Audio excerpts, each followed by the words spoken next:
وَلَقَدْ يَسَّرْنَا الْقُرْآنَ لِلذِّكْرِ فَهَلْ مِن مُّدَّكِرٍ الحمد لله رب العالمين والصلاة والسلام على أشرف الأنبياء والمرسلين أما بعد فأعوذ بالله من الشيطان الرجيم من همزه ونفخه ونفثه بسم الله الرحمن الرحيم رب اشرح لي صدري ويسر لي أمري واحلل عقدة من لساني يفقه قولي اللهم انفعنا بما علمتنا وعلمنا ما ينفعنا وزدنا علما فبشر عبادي الذين يستمعون القول فيتبعون أحسنه أولئك الذين هداهم الله وأولئك هم أولو الألباب أعوذ بالله من الشيطان الرجيم بسم الله الرحمن الرحيم كذلك ما أتى الذين من قبلهم من رسول إلا قالوا ساحر أو مجنون أتواصوا به بل هم قوم طاغون فتول عنهم فما أنت بملوم وذكر فإن الذكرى تنفع المؤمنين وما خلقت الجن والإنس إلا ليعبدون أعوذ بالله من الشيطان الرجيم بسم الله الرحمن الرحيم كذلك ما أتى الذين من قبلهم من رسول إلا قالوا ساحر أو مجنون اسی طرح نہیں آیا ان لوگوں کے پاس جو ان سے پہلے تھے من رسول کوئی بھی رسول الا قالوا مگر انہوں نے کہا ساحر او مجنون جادوگر ہے یا دیوانہ ہے۔ اللہ تعالیٰ فرماتے ہیں کہ نبی کریم صلی اللہ علیہ وسلم سے پہلے قریش سے پہلے کسی امت پر کوئی رسول نہیں آیا مگر ہر امت والے ہر قوم والے اپنے رسول کے بارے میں اپنے رسول کو تنگ کرتے رہے ہیں، اس کو جسمانی اور زبانی تکلیفیں دیتے رہے ہیں، اس پر جھوٹے سچے الزام لگاتے رہے ہیں، ذہنی طور پر جسمانی طور پر ٹارچر کرتے رہے ہیں۔ وہ اپنے رسول کو یا جادوگر کہتے رہے ہیں یا پاگل مجنون کہتے رہے ہیں والعیاذ باللہ، اور اس سے کوئی بھی نبی اس سے بچ نہیں سکا۔ ہر نبی کو اس صورتحال کا سامنا کرنا پڑا ہے۔ اسی طرح نہیں آیا ان سے پہلے، یعنی اس قریش سے پہلے، اس قوم سے پہلے قریش پر نبی کریم صلی اللہ علیہ وسلم آئے، اور قریش سے پہلے جس امت پر بھی جو رسول بھی آیا مگر قوم والوں نے اس کا انکار ہی کیا ہے اور اس کو تکلیفیں ہی دی ہیں اور اس کو برا بلا ہی کہا ہے، یا جادوگر کہا ہے یا دیوانہ کہا ہے۔ ایک قوم نے بھی اپنے رسول کو مکمل طریقے سے قبول نہیں کیا کہ سب نے ہنسی خوشی مان لیا ہو اور سب جو ہیں وہ ایمان لے آئے ہوں فوراً، ایسی بات نہیں ہوئی۔ اب دیکھیے، آپ کو پتہ ہے ایسے ایسے رسول بھی ہوں گے قیامت کے دن جن کے ساتھ ایک شخص بھی نہیں ہوگا ایمان لانے والا، اور ایک بھی نہیں ہوگا، اور کئیوں کے ساتھ ایک، کئیوں کے ساتھ دو، کئیوں کے ساتھ کچھ زیادہ۔ سب سے زیادہ نبی کریم صلی اللہ علیہ وسلم کی امت کے علاوہ سب سے زیادہ حضرت موسیٰ کے ساتھ ہوں گے، تقریباً آدھا آسمان انہوں نے گھیر رکھا ہوگا۔ اور نبی کریم صلی اللہ علیہ وسلم کی امتی تو وہ ماشاءاللہ وہ بہت زیادہ ہیں، بہرحال ان میں سے مومن، لیکن اب سب سے افضل نبی کریم صلی اللہ علیہ وسلم ہے، انا سید ولد آدم ولا فخر، اور سب سے زیادہ پیروکار بھی، سب سے زیادہ ایمان لانے والے بھی نبی کریم صلی اللہ علیہ وسلم پر ہیں۔ لیکن آپ دیکھیے کہ سب سے زیادہ آزمائش بھی نبی کریم صلی اللہ علیہ وسلم کی ہوئی ہے۔ جو نبی سب سے افضل ہوا اور جس پر ایمان لانے والے بھی سب سے زیادہ ہوئے، اللہ تعالیٰ نے تعریفیں بھی کی ہیں۔ اب حضرت موسیٰ کی قوم تھی تو وہ حضرت موسیٰ کو انہوں نے بہت تکلیفیں دیں۔ حضرت موسیٰ باقاعدہ اللہ نے قرآن کریم میں حضرت موسیٰ کا قول ذکر کیا ہے، وَإِذْ قَالَ مُوسَىٰ لِقَوْمِهِ يَا قَوْمِ لِمَ تُؤْذُونَنِي وَقَدْ تَعْلَمُونَ أَنِّي رَسُولُ اللَّهِ إِلَيْكُمْ، یعنی کافر تو کافر جو مسلمان تھے ان سے بھی ایسی بعض باتیں سرزد ہو جاتی تھیں بنی اسرائیل سے کہ حضرت موسیٰ علیہ السلام کو تکلیف ہوتی تھی۔ تو سورہ صف میں ہے کہ جب حضرت موسیٰ علیہ السلام نے اپنی قوم سے کہا ہے میری قوم تم مجھے کیوں اذیت دیتے ہو، حالانکہ تمہیں پتہ ہے میں تمہاری طرف اللہ کا رسول ہوں، تم مجھے اللہ کا رسول مانتے ہو اور پھر بھی تم مجھے اذیت دیتے ہو، مجھے تکلیفیں دیتے ہو، مجھ سے الٹے سیدھے سوال کرتے ہو۔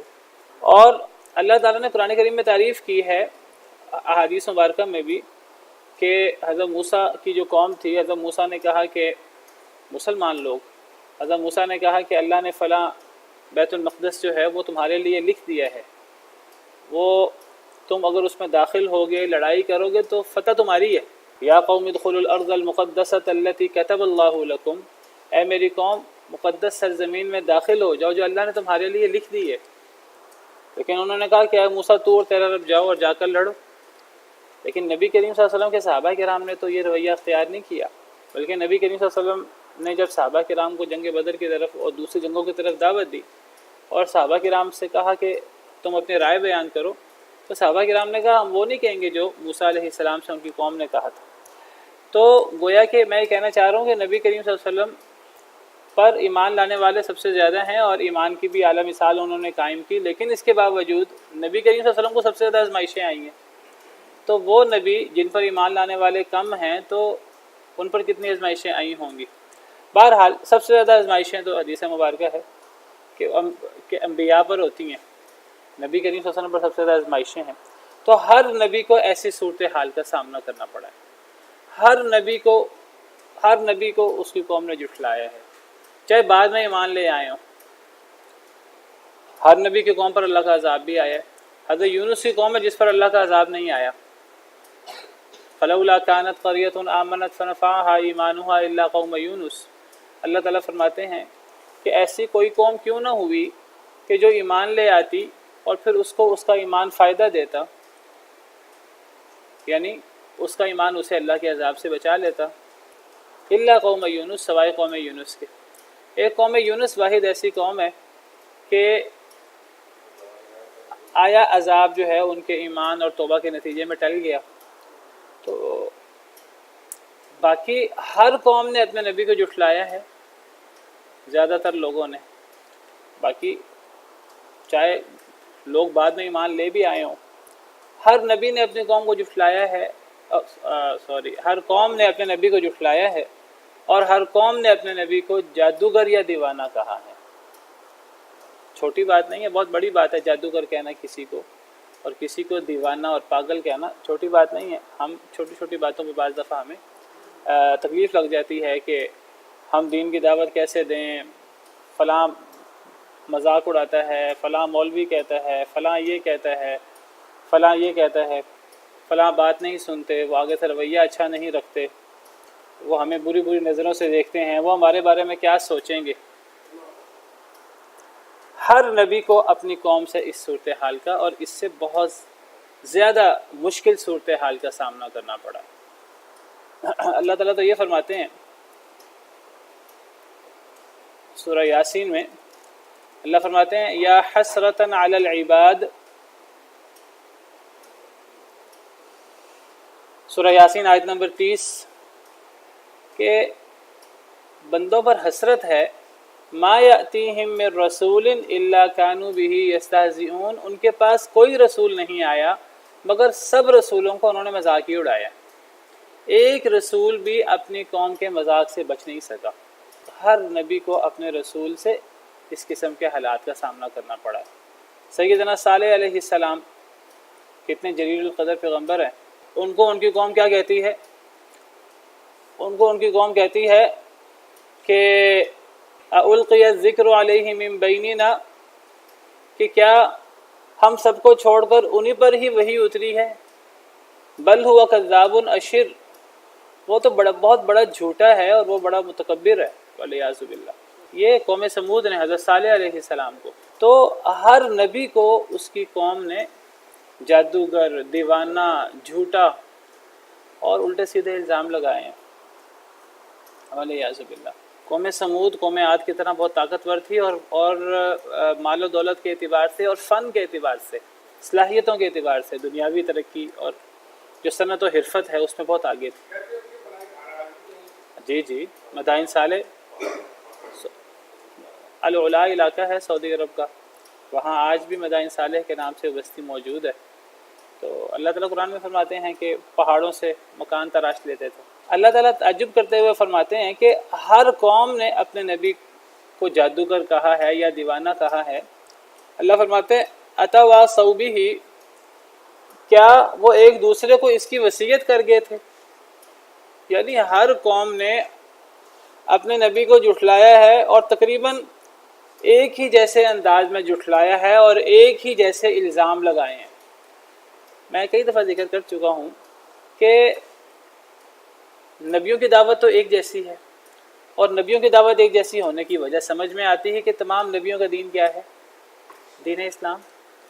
تمام نبی توحید کی دعوت دیتے رہے ہیں۔ نبیوں کی دعوت میں کچھ ذیلی اختلافات چھوٹے موٹے ہوں، نمازوں کی تعداد کتنی ہے، روزوں کی تعداد کتنی ہے، یہ فرق ہوں تو ہوں جس کو شریعت کہتے ہیں۔ شریعتوں میں فرق ہے۔ لِكُلٍّ جَعَلْنَا مِنْكُمْ شِرْعَةً وَمِنْهَاجًا، اللہ تعالیٰ فرماتے ہیں کہ ہم نے ہر امت کے لیے شریعت اور منہاج الگ الگ بنا رکھی ہے، لیکن دین سب کا ایک ہے۔ حدیث مبارکہ کا مفہوم ہے کہ تمام کے تمام انبیاء اللاتی بھائی ہیں، ہمارا باپ ایک ہے۔ امہاتہم شتیٰ، ان کی مائیں مختلف ہیں، یعنی ان کی شریعتیں جو ذیلی باتیں ہیں دین کی وہ مختلف ہیں، اور یہ اللاتی بھائی ہیں جن کا باپ ایک ہے، یعنی دین کی دین ایک ہے، موٹی موٹی باتیں ایک ہے۔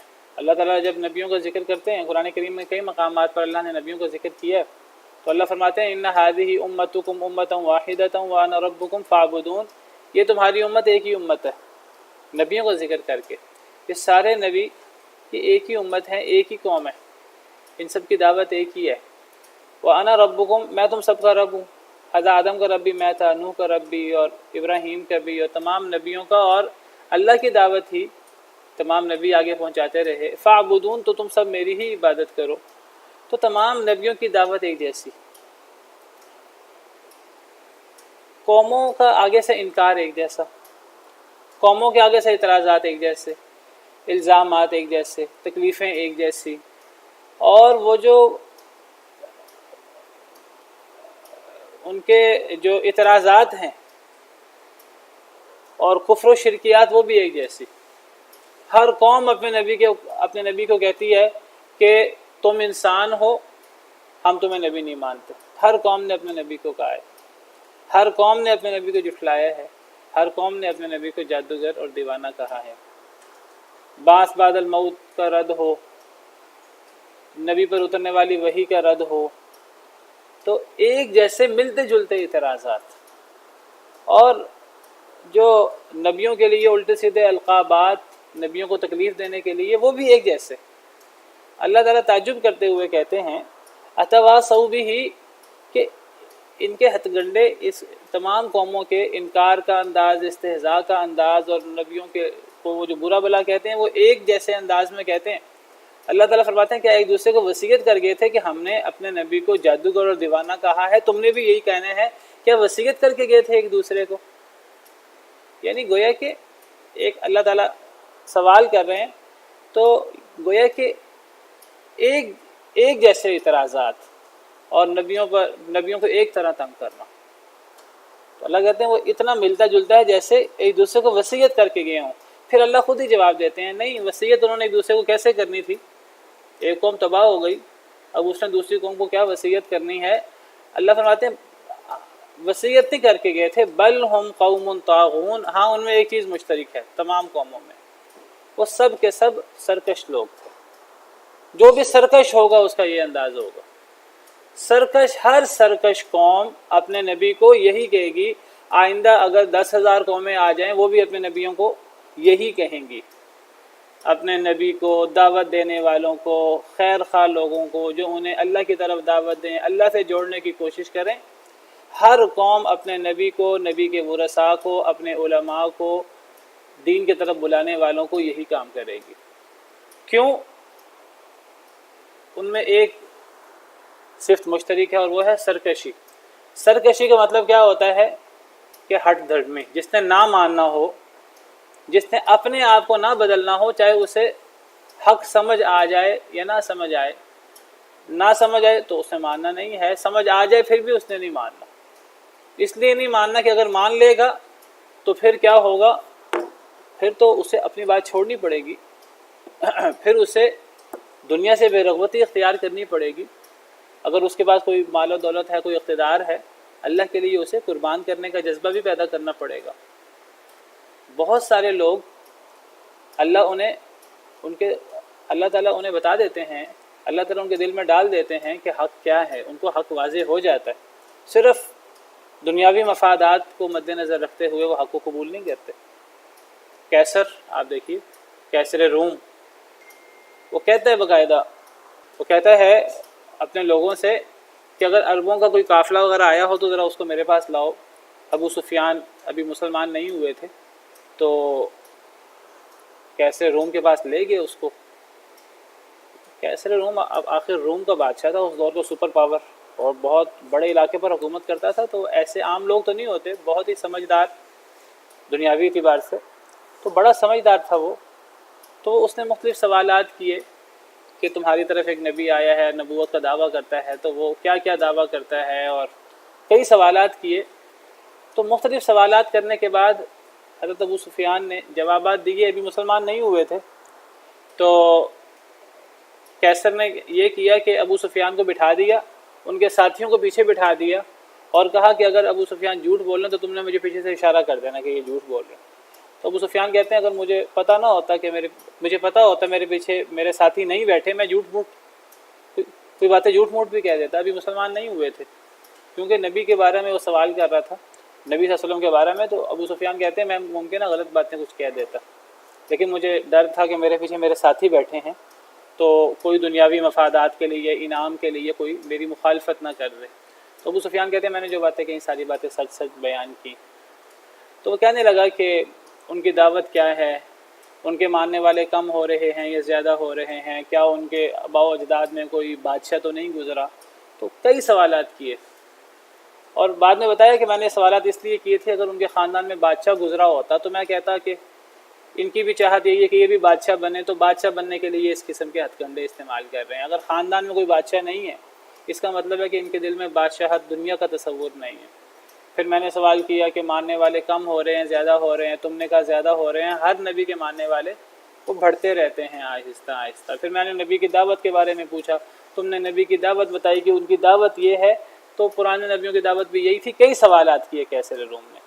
پھر کیسر روم کہتا ہے ابو سفیان اور ان عربوں کو، وہ کہتا ہے کہ مجھے اس بات کا پتہ ہے کہ جہاں میں بیٹھا ہوں یہاں بھی ان کی حکومت، ان کی دعوت یہاں تک پہنچ جائے گی، اور اگر میں اس وقت زندہ ہوا تو میں ان کے جو ہے وہ قدم دھو دھو کے پیوں گا۔ اس نے اس قسم کے الفاظ کہے، اور کہتے ہیں کہ کیسر روم نے ایک دفعہ دروازے بند کروا دیے دربار کے، اور کہنے لگا اپنی قوم سے کہ تمہارا کیا خیال ہے محمد صلی اللہ علیہ وسلم کے بارے میں، کیا ہمیں ان پر ایمان لانا چاہیے کہ نہیں ایمان لانا چاہیے؟ تو قوم والے سرکش گھوڑوں کی طرح دروازوں کی طرف بھاگے کہ یہ ہم سے جبراً کلمہ نہ پڑھوا لے، اور قوم کے اندر وہ جو سارے پوپ تھے اور درباری تھے تو وہ سب دروازوں کی طرف بھاگے کہ ہم کسی طرح جانیں چھڑا کے نکلیں اور یہ ہمیں ایمان لانے پر مجبور نہ کرے۔ تو جب کیسر روم نے یہ صورتحال دیکھی تو وہ اپنی قوم سے کہنے لگا میں تو تمہیں آزما رہا تھا، تمہارا عیسائیت پر تم کتنے ثابت قدم ہیں، میں یہ چیک کر رہا تھا کہ کہیں تم ڈگمگا تو نہیں جاؤ گے عیسائیت کے بارے میں تمہیں آزمانا چاہ رہا تھا، تو میں کوئی اسلام سے متاثر نہیں ہو رہا۔ اصل میں وہ آزمانا نہیں چاہ رہا تھا اپنی قوم کو، وہ اصل میں یہ چیک کرنا چاہ رہا تھا کہ اگر میں اسلام کی بات کروں اور قوم والے مسلمان ہو جائیں گے، مسلمان ہوتے ہیں کہ نہیں ہوتے، اگر وہ مسلمان ہو جائیں گے میں بھی ہو جاؤں گا۔ لیکن وہ اس کو یہ منظور نہیں تھا کہ قوم والے مسلمان نہ ہوں، وہ مسلمان ہو جائے، اس کو مسلمان ہونے کی وجہ سے دنیاوی بادشاہت چھوڑنی پڑے، اس کو اقتدار چھوڑنا پڑے، وہ اس پر تیار نہیں تھا۔ تو اکثر ایمان نہ لانے کی وجہ کیا ہوتی ہے؟ سرکشی۔ یہ نہیں ہوتا کہ پتہ نہیں تھا تو ایمان نہیں لائے۔ اگر جہالت کی وجہ سے کوئی ایمان نہ لائے تو اس کا تو بڑا ایک آسان حل ہے کہ جو جہالت کی وجہ سے ایمان نہ لائے تو اس کو قرآن کی بات، حدیث کی بات، دین کی دعوت اچھے طریقے سے اس تک پہنچا دی جائے۔ لیکن ہمیشہ ایمان نہ لانے کے پیچھے وجہ جہالت نہیں ہوتی، اگرچہ جہالت بھی ہوتی ہے لیکن جہالت کا تو حل موجود ہے، علم۔ لیکن اگر ایمان نہ لانے کی وجہ، کفر کی وجہ سرکشی ہو، بغاوت ہو، جس کو قرآن کریم کئی دفعہ بغاوت سے تعبیر کرتا ہے اور کئی دفعہ قرآن کریم اس کو طغیانی سے، سرکشی سے تعبیر کرتا ہے، تو اللہ تعالیٰ فرماتے ہیں کہ اصل میں سب قوموں نے اپنے نبیوں کو جھٹلایا ہے اور اپنے نبیوں کو جادوگر اور دیوانہ کہا ہے۔ اللہ تعالیٰ سوال کرتے ہیں کیا ایک دوسرے کو وصیت کر کے گئے تھے؟ اللہ فرماتے ہیں نہیں، وصیت نہیں کر کے گئے تھے، اصل میں سارے کے سارے سرکش لوگ تھے، اصل میں ماننا ہی نہیں چاہتے تھے۔ اب جو ماننا نہ چاہتا ہو، کہتے ہیں کوئی بندہ سویا ہو اسے تو جگانا آسان ہے، کوئی بندہ جاگا ہو اور وہ پریٹینڈ کر رہا ہو کہ میں سو رہا ہوں، اب جاگوں کو کون جگائے؟ سوئے ہو وہ تو جگایا جا سکتا ہے، جاگے کو کون جگائے؟ کہتے ہیں ہمارے خاندان میں ایک واقعہ پیش آیا، میرے والد صاحب بیان کرتے ہیں اپنے بزرگوں کا واقعہ۔ وہ کہتے ہیں ہمارے جو ہیں وہ بزرگ ایک دفعہ کمرے میں آئے کسی کو اٹھانے کے لیے، دروازہ کھٹکھٹا رہے ہیں بار بار، اندر والا جو ہے نا وہ نہ کوئی جواب دے رہا ہے نہ کوئی دروازہ کھول رہا ہے۔ وہ 4-5 منٹ دروازہ کھٹکھٹاتے رہے، آخر میں یہ کہتے ہوئے چلے گئے کہ سوئے ہوئے کو تو جگایا جا سکتا ہے، جاگے ہوئے کو نہیں جگایا جا سکتا، جاگے ہوئے کو کون جگائے؟ مطلب یہ تھا وہ کھولنا نہیں چاہتے، تو میں اب جتنا مرضی دروازہ کھٹکھٹا لوں تو کوئی سویا ہو وہ تو جاگ جائے گا، جو جاگا ہوا ہے وہ نہیں کھولنا چاہتا، تو میرا یہاں کھڑا ہونے کا کیا فائدہ ہے؟ تو یہ کہتے ہوئے واپس چلے گئے۔ تو یہ صورتحال ہوتی ہے ہٹ درمی کی۔ جس کو پتہ نہیں ہے اس کو تو بتایا جا سکتا ہے، جس کو پتہ ہے سب کچھ حقیقت کیا ہے۔ میں نے آپ کو بتایا تھا پچھلے لیکچرز میں کہ فرعون اور اس کے ساتھی حضرت موسیٰ کی دعوت کی حقانیت کا انہیں یقین تھا، قرآن کہتا ہے، لیکن وہ ایمان نہیں لائے۔ وَجَحَدُوا بِهَا وَاسْتَيْقَنَتْهَا أَنفُسُهُمْ ظُلْمًا وَعُلُوًّا۔ اللہ فرماتے ہیں ان کے دل یقین کر چکے تھے لیکن انہوں نے ظلم اور تکبر کرتے ہوئے انہوں نے انکار کر دیا۔ إِنَّهُمْ كَانُوا قَوْمًا فَاسِقِينَ، وہ فاسق قوم تھے۔ فَانظُرْ كَيْفَ كَانَ عَاقِبَةُ الْمُفْسِدِينَ۔ تو بہرحال حد سے بڑھنے والا، طاغون، طغیانی ہم اردو میں کہتے ہیں کہ دریا میں طغیانی آئی ہوئی ہے، یعنی وہ جو دریا کی جو لیول ہوتا ہے، لیول سے پانی باہر نکل رہا ہے، اس کو جو اب وہ حد کوئی کراس کر لے تو ایک بندہ یعنی وہ ماننا ہی نہ چاہتا ہو، اس کا پھر کوئی حل نہیں ہے، پھر یہی صورتحال ہوتی ہے، ہٹ دھرمی جس کو کہتے ہیں نا۔ یہودیوں کے ایمان نہ لانے کی وجہ بھی اصل میں طغیانی اور حد دھرمی ہے۔ اللہ تعالیٰ قرآن کریم میں فرماتے ہیں بئس ما اشتروا به انفسهم ان يكفروا بما انزل الله بغيا ان ينزل الله من فضله على من يشاء من عباده۔ اللہ فرماتے ہیں یہودیوں کے ایمان نہ لانے کی پیچھے وجہ لا علمی نہیں ہے، ان کی وجہ کیا ہے؟ اللہ فرماتے ہیں کہ بہت بری چیز ہے جس کے پیچھے انہوں نے اپنی جانوں کو بیچ دیا۔ ان یکفروا بما انزل اللہ، کہ وہ جو اللہ نے نازل کیا اس کے ساتھ کفر کریں، بغیاً بغاوت کرتے ہوئے۔ کیوں بغاوت کر رہے ہیں؟ ان ينزل اللہ من فضلہ علی من یشاء من عبادہ، کہ اللہ تعالیٰ اپنا فضل اپنے بندوں میں سے جسے چاہے اسے دے دے۔ یہودیوں کو اس پر اعتراض ہو گیا۔ کس پر اعتراض ہوا؟ کہ اللہ نے اپنا فضل اپنی مرضی سے جس کو چاہا اسے کیوں دے دیا، اللہ نے ہمیشہ اپنا فضل ہمیں کیوں نہیں دیا؟ یہودیوں کا اصل اعتراض یہ تھا۔ ان کا اعتراض یہ تھا ہمیشہ نبی بنی اسرائیل میں سے آتے رہے ہیں، اب ہم سینکڑوں سالوں سے انتظار کر رہے ہیں ایک نبی نے آنا ہے، نبی آخر الزماں۔ ہمارا خیال یہ تھا کہ بنی اسرائیل میں سے ہی آئے گا، ہم ہی میں سے آئے گا، تو وہ بنی اسماعیل میں سے کیوں آ گیا؟ وہ جانگلی لوگ ہیں، وہ دیہاتی لوگ ہیں، وہ ان میں سے کیوں آ گیا، وہ ہم میں سے کیوں نہیں آیا، ہم تو کافی دیر سے انتظار کر رہے ہیں۔ یہودی باقاعدہ انتظار کر رہے تھے، وَكَانُوا مِن قَبْلُ يَسْتَفْتِحُونَ عَلَى الَّذِينَ كَفَرُوا، وہ کافروں سے کہا کرتے تھے کہ ایک وقت آئے گا کہ نبی آ جائے گا، ہم نبی کے ساتھ مل کے تمہارے خلاف لڑا کریں گے، پھر ہم تمہیں شکست دیں گے۔ یہودی انتظار کر رہے تھے نبی کے آنے کا، اور یہودیوں نے اس نبی پر ایمان لانا تھا، لیکن اب ان کی مخالفت کی وجہ کیا بنی کہ اللہ کا فضل بنی اسرائیل کے بجائے بنی اسماعیل پہ کیوں ہو گیا؟ ام یحسدون الناس علی ما آتاہم اللہ من فضل، اللہ فرماتے ہیں کیا وہ لوگوں سے حسد کرتے ہیں کہ اللہ نے ان پر اپنا فضل کیوں اتار دیا؟ یعنی بنی اسماعیل پہ حسد کرتے ہیں کہ اللہ نے اپنا فضل بنی اسماعیل پہ کیوں اتار دیا، اللہ نے نبی آخر الزماں کو بنی اسماعیل پہ کیوں بھیج دیا؟ یہودیوں کو پتہ تھا کہ نبی سچے ہیں، قرآن کریم اللہ کی سچی کتاب ہے، وہ نبی کریم صلی اللہ علیہ وسلم کو قرآن کو بالکل اس طرح پہچانتے تھے جس طرح اپنے بیٹوں کو پہچانتے تھے، قرآن کہتے ہیں، لیکن ایمان نہ لائے، صرف بغاوت کرتے ہوئے۔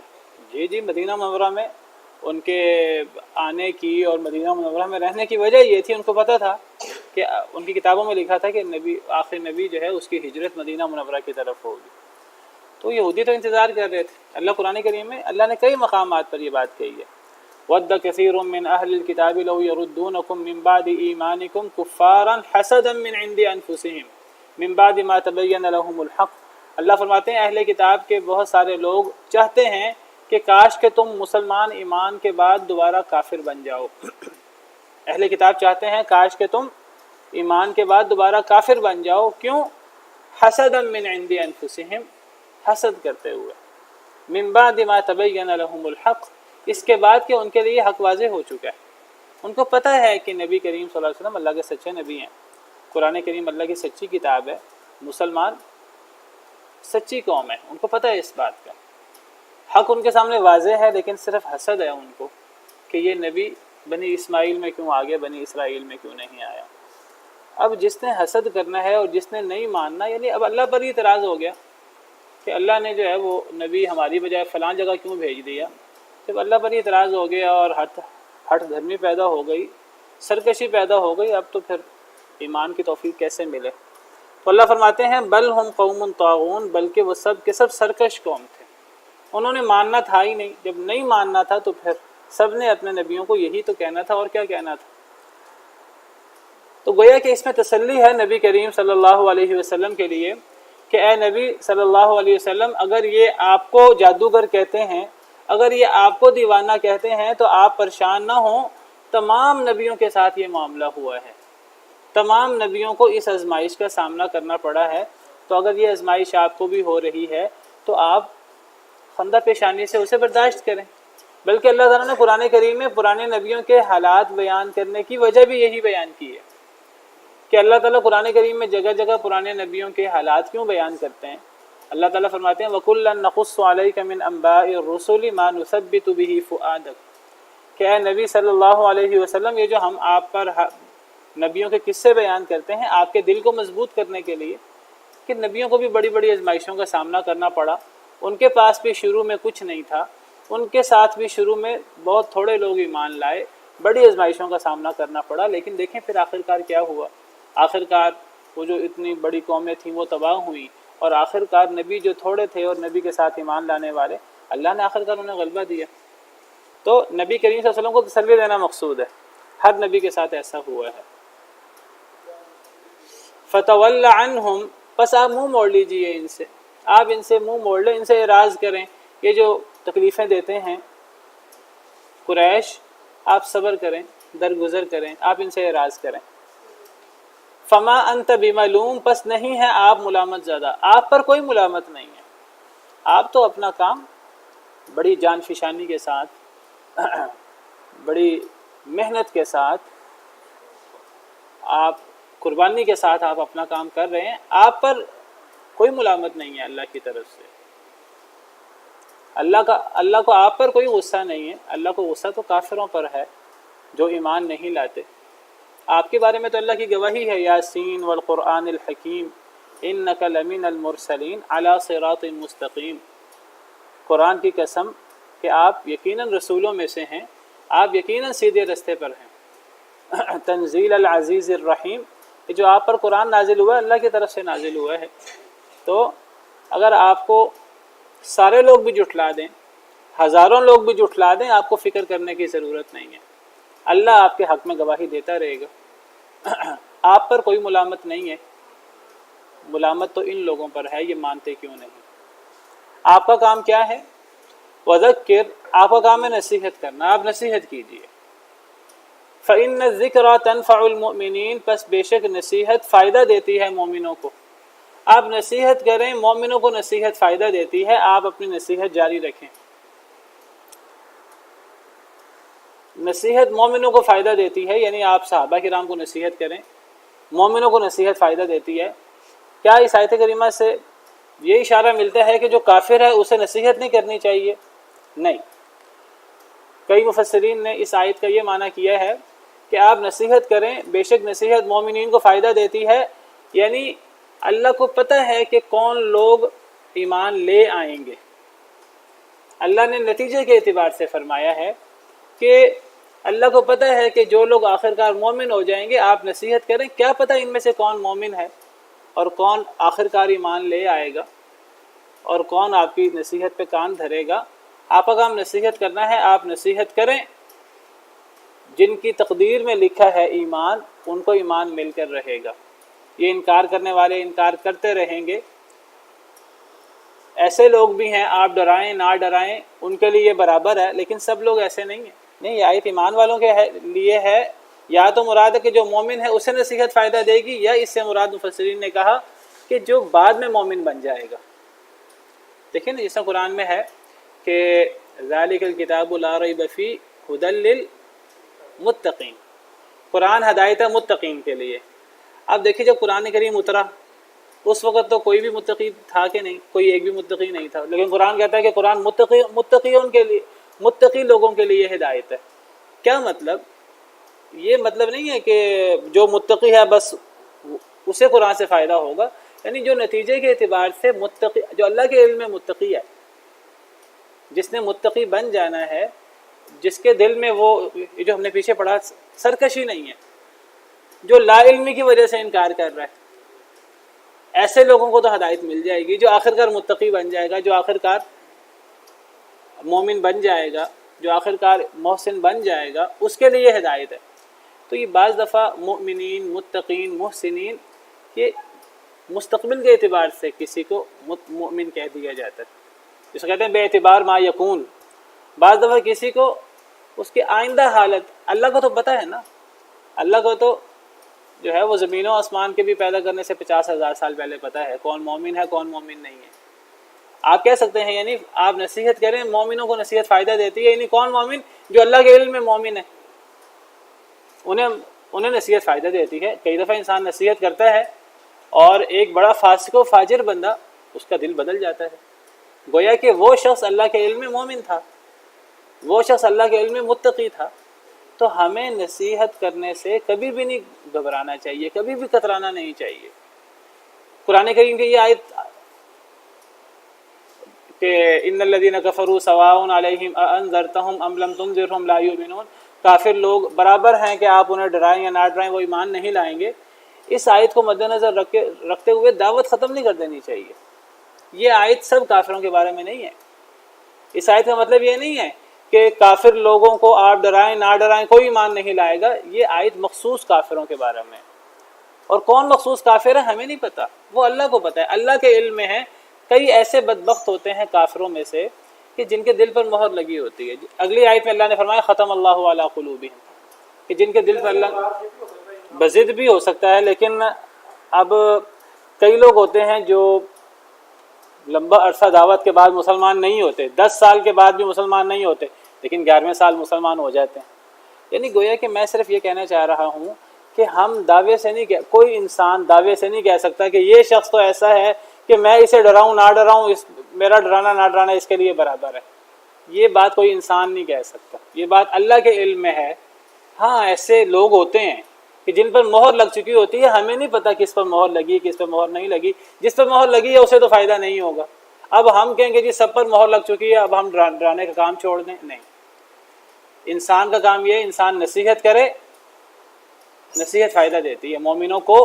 کیا مراد ہے مومنوں سے؟ ضروری نہیں جو مومن ہو اسے فائدہ دے گی، یہ بھی مراد ہو سکتا ہے جو اللہ کے علم میں مومن ہے، جس نے بعد میں مومن ہو جانا ہے۔ ابو سفیان ہے مثلا، مثال دیتا ہوں، دیکھیے ایک لحاظ سے پوری زندگی نبی کریم صلی اللہ علیہ وسلم کی مخالفت میں گزر گئی، جنگوں میں گزر گئی، مخالفت میں آپ کے بالمخالف سردار بنتے تھے، لیکن اللہ نے ایمان کی توفیق دی، وہ بھی مومن تھے اللہ کے علم میں۔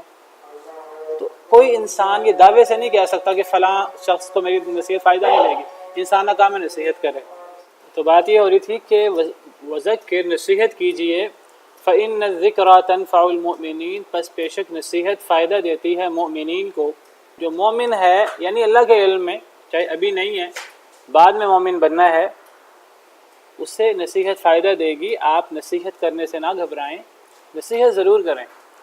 تو کئی دفعہ یہ چونکہ کئی دفعہ سوال ذہن میں آ جاتا ہے کہ سب لوگ جو ہیں وہ ناچ گانے میں لگے ہوئے ہوں، تو کیا ان سب لوگوں کو نصیحت کرنی چاہیے کہ نہیں کرنی چاہیے؟ بعض دفعہ انسان سوچتا ہے کہ کوئی فائدہ نہیں ہے نصیحت کرنے کا، کہ سب بھی ایک جیسے ہیں، سب ہی دین سے بہت دور ہیں۔ تو نہیں، انسان کو نصیحت کرنی چاہیے، کئی دفعہ نصیحت فائدہ دے دیتی ہے۔ کئی لوگ ایسے ہوتے ہیں کہ ان پر بات اثر کر جاتی ہے جو اللہ کے علم میں مومن ہوتے ہیں، اللہ نے جن کو ہدایت دینی ہوتی ہے، تو کئی دفعہ نصیحت فائدہ دیتی ہے۔ ہاں، قرآن کریم ایک بات اور کہتا ہے، سورہ اعلیٰ میں اللہ تعالیٰ فرماتے ہیں فذکر ان نفعت الذکریٰ، نصیحت کریں اگر نصیحت فائدہ دے تو۔ یعنی ایک انسان نصیحت کرے، اپنی کوشش کرے، ایک دفعہ یہ نہ دیکھے کہ یہ ایمان لائیں گے کہ نہیں لائیں گے، انسان کوشش کرے۔ مومن جو ہوتا ہے اللہ کے علم میں، اسے نصیحت فائدہ دیتی ہے، لیکن نصیحت تب کریں جب نصیحت فائدہ دے رہی ہو۔ آپ لگے ہوئے ہیں ایک بندے کے پیچھے، اس کو سمجھانے پہ وہ نہیں سمجھ رہا، آپ دوسری دفعہ سمجھاتے ہیں نہیں سمجھتا، آپ تیسری دفعہ سمجھاتے ہیں نہیں سمجھتا، ایک ہی مجلس میں آپ کو 5 گھنٹے ہو جاتے ہیں سمجھاتے وہ سمجھ ہی نہیں رہا، چھوڑ دیں، پھر دوبارہ اگلے موقع پر کسی اور طریقے سے سمجھانے کی کوشش کر لیجئے گا۔ یہی نہیں کہ جو کچھ سمجھانا ہے آج ہی سمجھانا ہے۔ یہ بعض دفعہ جب ایک انسان زیادہ اصرار کرتا ہے، اس سے مخالفت اور نفرت پیدا ہوتی ہے آگے سے۔ تو نصیحت اس وقت ہونی چاہیے جب نصیحت فائدہ دے۔ نصیحت کریں، ایک دفعہ ایک بندہ نہیں سمجھتا، دوبارہ دوسرے انداز سے کر دیں، نہیں سمجھتا چھوڑ دیں کہ جی دوبارہ آئندہ موقع ملے گا کسی اور انداز سے نصیحت کر لیں گے۔ پیچھے پڑیں گے تو اس سے مخالفت، اس سے نقصان ہوگا، فائدہ نہیں ہوگا۔ جی اعراض کریں، ان سے منہ موڑ لیں، آپ پر ملامت نہیں۔ یہاں اصل میں یہ درگزر کرنے کے معنی میں، عفو درگزر کے معنی میں ہے۔ ہاں جی، منہ موڑ لیں۔ منہ موڑنے سے مراد قرآن کریم میں فتولی عنہم، یہ منہ موڑنے اور اعراض کرنے کے معنی میں کئی دفعہ استعمال ہوا ہے۔ کنارہ کشی کرنا، منہ موڑ لانا، پیچھے ہو جانا۔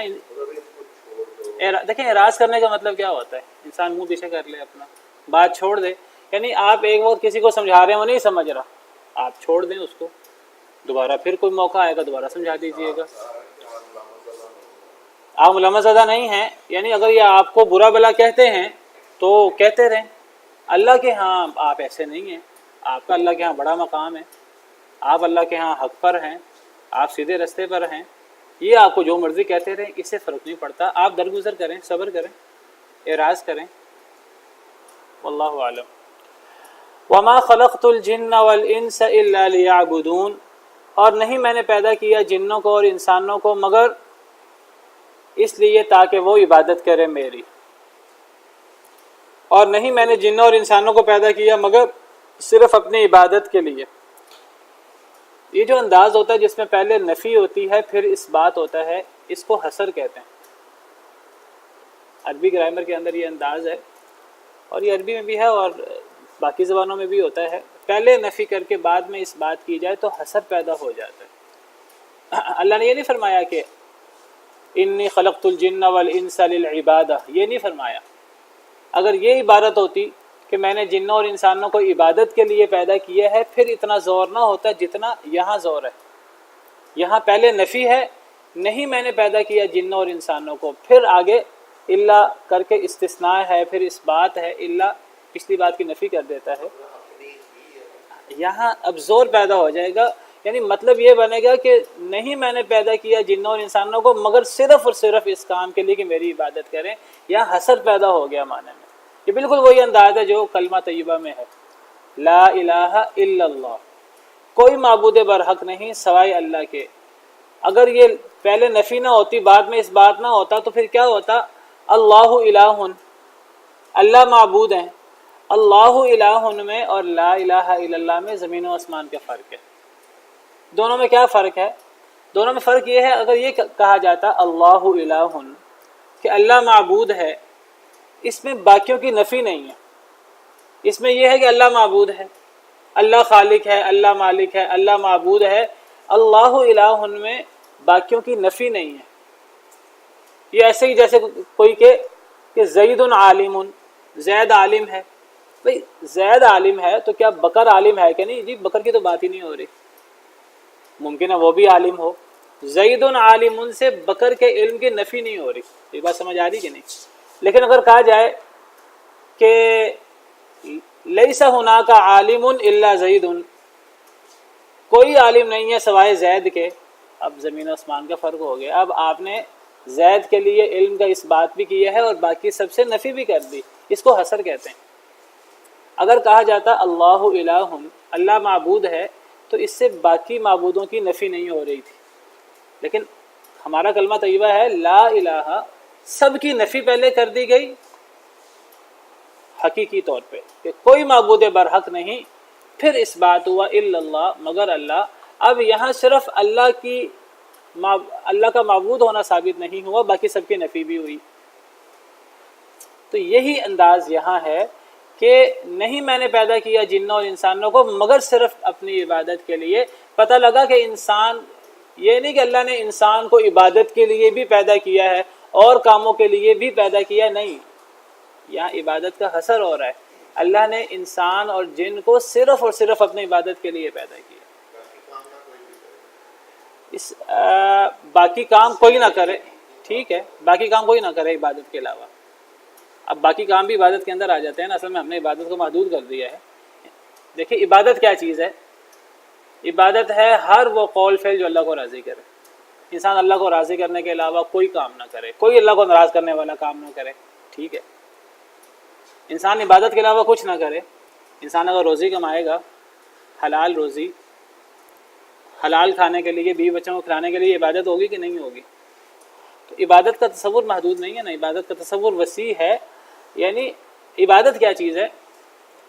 امام ابن تیمیہ رحمہ اللہ دیگر ائمہ کرام سے مروی ہے، اسم جامع لکل ما یحبہ اللہ ویرضاہ من القول والفعل.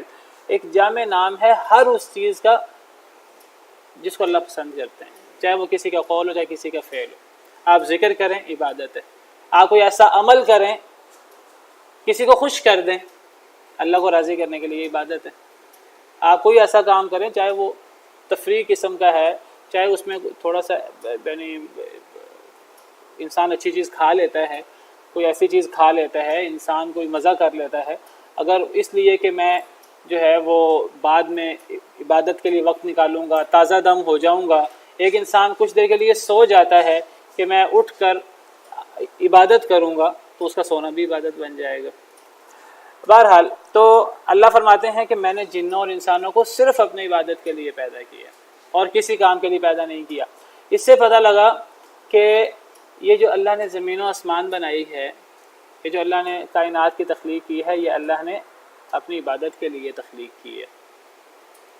ایک اور آیت کریمہ میں اللہ تعالیٰ فرماتے ہیں تبارک الذی بیدہ الملک وہو علی کل شیء قدیر الذی خلق الموت والحیاۃ لیبلوکم ایکم احسن عملا. اللہ نے زندگی اور موت کو اس لیے پیدا کیا تاکہ وہ تمہیں آزمائے تم میں سے اچھا عمل کون کرتا ہے. زندگی اور موت، یہ کائنات اللہ نے اس لیے بنائی ہے کہ اللہ انسانوں کو، جنوں کو آزمائے کہ کون اچھا عمل کرتا ہے، کون اللہ کی بات مانتا ہے، کون اللہ کی بات کی مخالفت کرتا ہے. اس کا نام بھی عبادت ہے. تو اللہ نے جنوں اور انسانوں کو اپنی عبادت کے لیے پیدا کیا ہے. اللہ نے یہ کائنات کسی کے لیے نہیں بنائی، اللہ نے کائنات اپنی عبادت کے لیے بنائی ہے. کچھ لوگ کہتے ہیں کہ جی یہ کائنات اللہ نے نبی کریم صلی اللہ علیہ وسلم کے لیے بنائی ہے، اور وہ حدیث پیش کرتے ہیں. جی حدیث میں آتا لولاک لما خلقت الافلاق، اگر آپ نہ ہوتے تو میں افلاق کو پیدا نہ کرتا، میں اس کائنات کو پیدا نہ کرتا. یہ حدیث ہی نہیں ہے، اس کو لوگ حدیث کہتے ہیں. یہ حدیث ہی نہیں ہے، کسی حدیثی کتاب میں موجود ہی نہیں ہے، کوئی سند ہی نہیں ہے اس کی. موضوع من گھڑت بات ہے. موضوع من گھڑت بات کے پیچھے پڑنے کی بجائے قرآن سے پوچھ لیجئے. یا تو قرآن میں یہ مسئلہ موجود نہ ہو. قرآن کریم جگہ جگہ یہ بات کہتا ہے اللہ نے زمین و آسمان کو، اللہ نے انسان و جن کو اپنی عبادت کے لیے بنایا ہے، تاکہ لوگ اللہ کی عبادت کریں، تاکہ لوگ اللہ کو راضی کرنے کی کوشش کریں. بھئی اللہ خالق کائنات ہے، اللہ نے اس لیے کائنات بنائی، اللہ نے اس لیے انسانوں جنوں کو بنایا کہ اللہ کو راضی کرنے کی کوشش کریں. اللہ کو راضی کریں گے، اللہ راضی ہوں گے. اللہ نے اس لیے دنیا بنائی ہے. نبی کریم صلی اللہ علیہ وسلم کو اللہ کا نبی مانا جائے، اللہ نے کائنات اس لیے بنائی ہے، یہ بھی اللہ کی عبادت ہے. نبی کریم صلی اللہ علیہ وسلم سے محبت کی جائے، نبی سے محبت، یہ بھی عبادت ہے، کیونکہ اس سے ہمارا رب راضی ہوتا ہے، یہ بھی عبادت ہے. لیکن یہ کہنا کہ اللہ نے یہ کائنات نبی کے لیے بنائی ہے، تو اگر اللہ نے یہ کائنات نبی کریم صلی اللہ علیہ وسلم کے لیے بنائی ہوتی تو پھر سب سے پہلے اللہ تعالیٰ نبی کریم صلی اللہ علیہ وسلم کو پیدا کرتے، جن کے لیے اللہ نے کائنات بنائی تھی لوگ، اور انہیں اللہ تعالیٰ فوت ہی نہ کرتے. اب لوگ کہتے ہیں نہیں جی اللہ تعالیٰ نے کائنات نبی کریم صلی اللہ علیہ وسلم کے لیے بنائی ہے. تو مجھے بتائیے کہ نبی کریم صلی اللہ علیہ وسلم تو سب سے آخر میں آئے ہیں، نبی آخر الزمان ہیں، جو پیچھے سارے انسان ہیں کروڑوں اربوں خربوں، تو وہ پھر کس مقصد کے لیے آئے تھے؟ ان کے لیے کائنات کا مقصد کچھ اور تھا، اور اس امت کے لیے کائنات کا مقصد کچھ اور ہے. ہر ایک کے لیے ایک ہی مقصد ہے، اللہ کو راضی کیا جائے. ہر قوم اپنے اپنے نبی کو اللہ کا نبی مانے، اپنے اپنے نبی کے بتائے ہوئے طریقے کے مطابق اللہ کو راضی کرے. یہ کائنات کی تخلیق کا مقصد ہے، اور یہ قرآن کریم کا نص ہے. وما خلقت الجن والانس الا لیعبدون، نہیں میں نے پیدا کیا جنوں اور انسانوں کو مگر اس لیے تاکہ وہ میری عبادت کریں. اور عبادت کے بارے میں میں بتا چکا ہوں، عبادت سے مراد صرف نماز روزہ نہیں ہے. عبادت سے مراد ہر وہ چیز ہے جو اللہ کو راضی کرے، چاہے وہ عبادت ہو، چاہے وہ معاملات ہوں، چاہے وہ اخلاقیات ہوں، چاہے وہ کسی کے ساتھ حسن سلوک کرنا ہو، چاہے وہ اپنے بچوں کے ساتھ خوش طبعی ہو. یہ سب چیزیں عبادت کے اندر آتی ہیں. وقت ختم ہو گیا، انشاءاللہ اس موضوع کو کل مکمل کریں گے. سبحان ربک رب العزت عما یصفون وسلام علی المرسلین والحمد للہ رب العالمین.